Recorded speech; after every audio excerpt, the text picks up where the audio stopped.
Hey everyone, welcome back. It's time for another GoSkills challenge. Let's put your Excel skills to the test. Our Excel expert Claudia Buckley has a new scenario for you to consider. Here's Claudia now with all the details.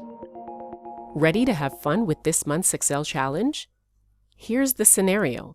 An online video streaming service has this list of subscribers with their contact info. They want to run a special promotion to customers who have a basic level subscription, or those who have Yahoo email addresses. So they asked you to isolate just those records. Can you do that using Excel filters?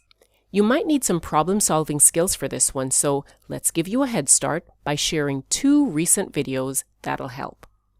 Hit the subscribe button to be notified when we release the solution video. See you soon.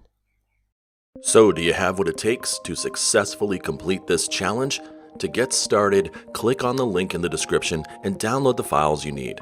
Let us know your progress or any suggestions you might have in the comments section below. Or even better, join the GoSkills Slack channel and chat with other Excel pros about your approach. Link in the description.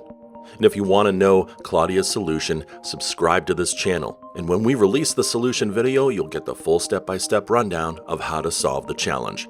So good luck, everyone.